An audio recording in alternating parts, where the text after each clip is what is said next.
Welcome to a brief presentation of how we can better understand our customers and employees. Every organization has three stakeholders with different focus.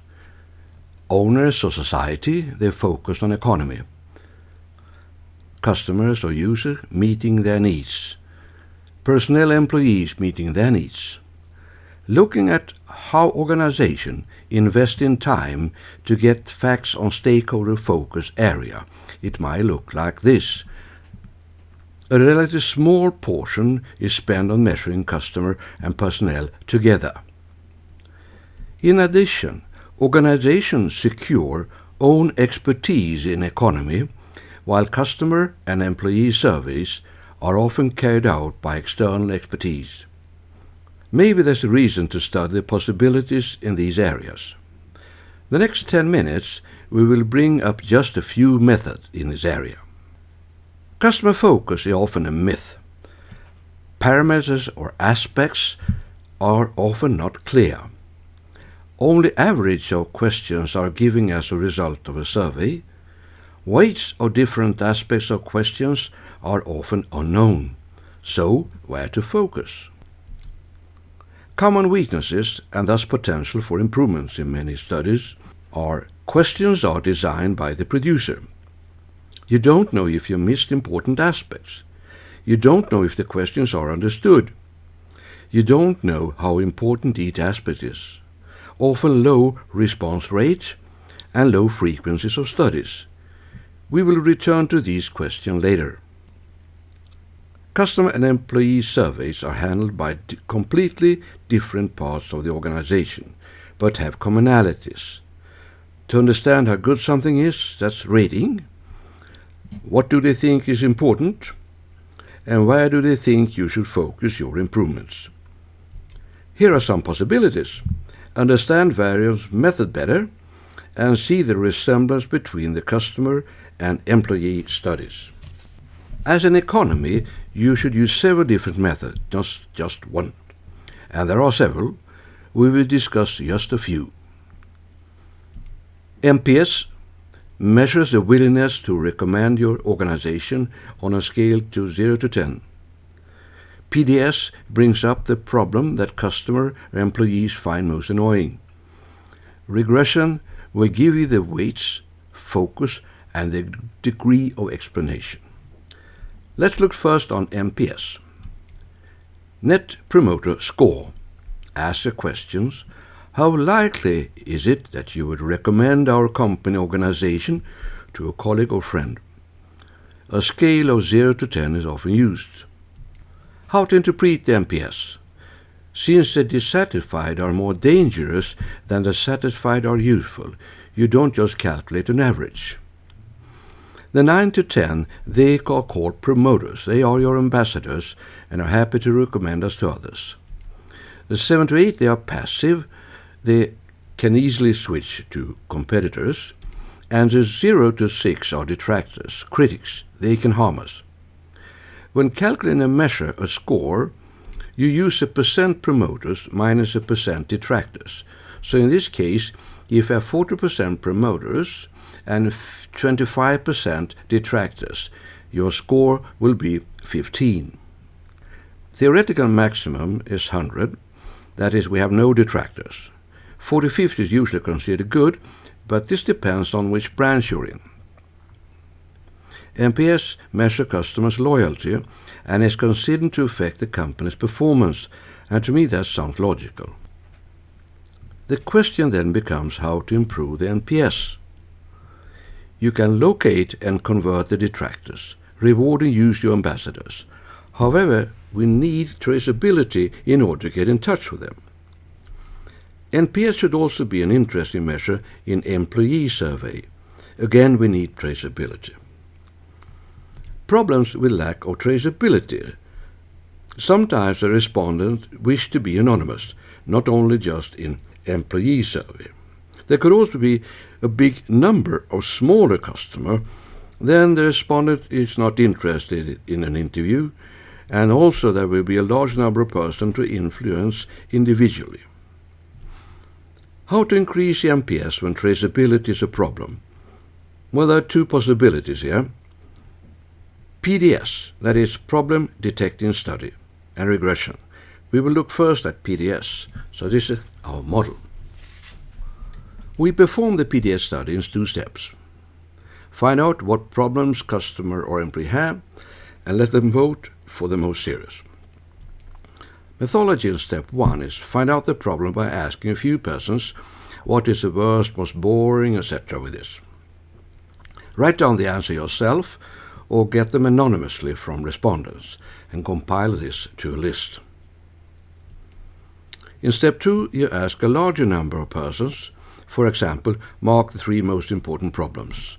And then you summarize this, and it's a good idea to use a gap analysis when presenting the result. That is, for example, let the managers guess and discuss what the customers' employees voted before presenting the result. That'll be an interesting discussion. Then you will focus on the most frequent problems. Report your action back to respondents. We have now handled the question comes from the customer. We have probably not missed something important.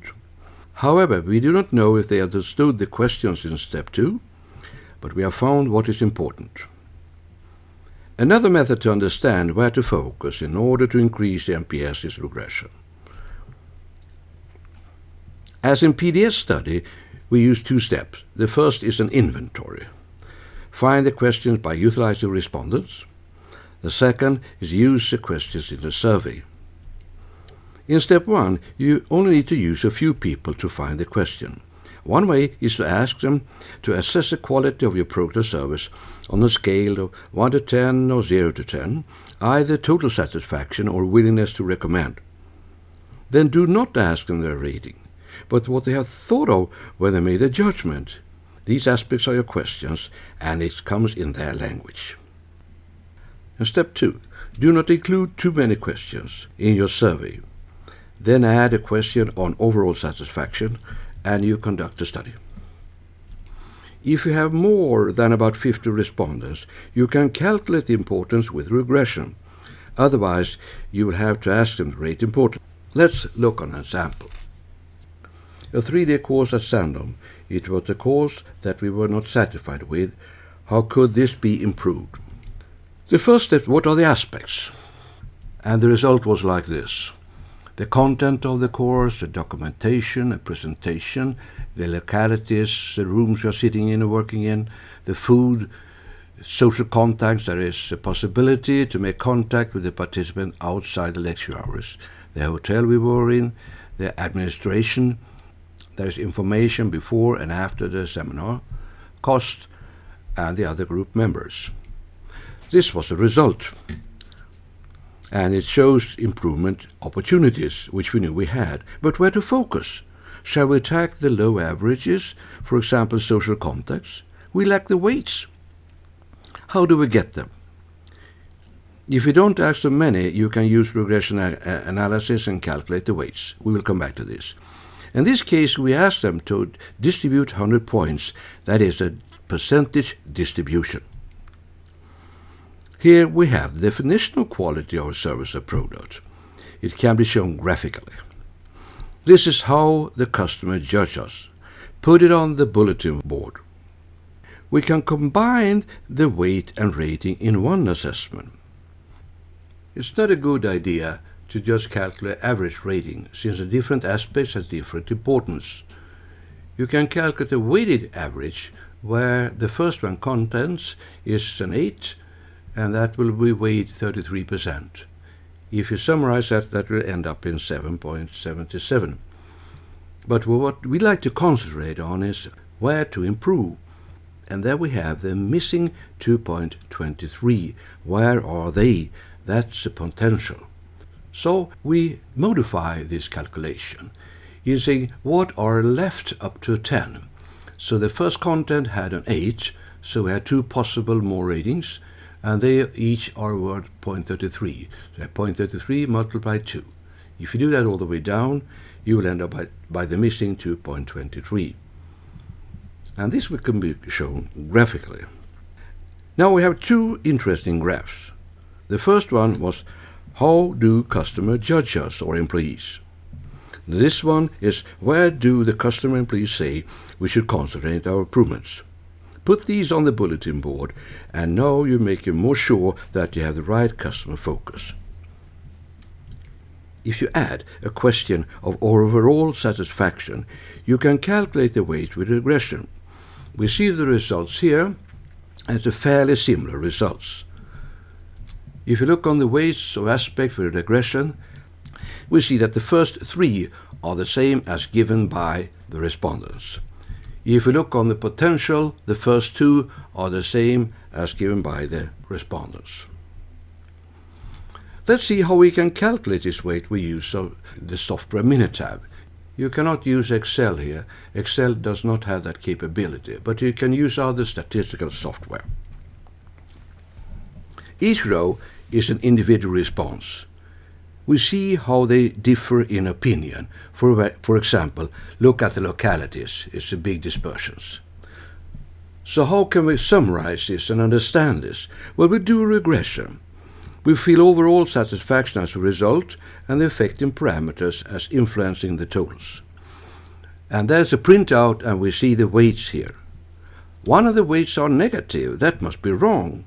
Poorer performance in administration does not improve overall satisfaction. The explanation we find here, that is an average error. If we roughly consider these weights here as percentages, so we have minus 2%, but the second column says that your average error is around 6%. So we see that the errors here are fairly large. And this is how we can judge and the uncertainty in your survey. And the more questions you have, in this case we have 10, the larger will be the error. The fewer you ask, the larger will be the error. So we like to have few questions and a lot of respondents actually. Moreover, you will see the degree of explanation up here, 78%. That's good. If you use these weights down here, you would understand 78% of the variation in overall satisfaction. You also know that you have not missed an important question. You also know that the respondents are a fairly homogeneous group that share roughly the same weights, and they do interpret the question fairly in the same way. In both PDS and regression, we have received the question from the customers or employees. We also understand what is important to the respondents. In regression, we will also see the explanation ratio that will tell us whether they have understood the questions and that we have not missed any central characteristics. We have seen a few examples of how to improve the methodology and in many cases do very good service yourself, often as good as experts. If we master this method, we are better equipped in procuring service and also guiding into good service. And of course, this method described here is just a small portion of method in understanding customer and employees. You can find more knowledge here. Unfortunately, it's in Swedish. There's an article in the magazine Potential on customer survey. In Black Belt training, we include these techniques. And in the spring 2016, we have twice given the 2-day course in using regression in service, which follows up by a workshop in May. There's also a larger conference in 26th of May, where different organizations present how they do this. We are talking about doers.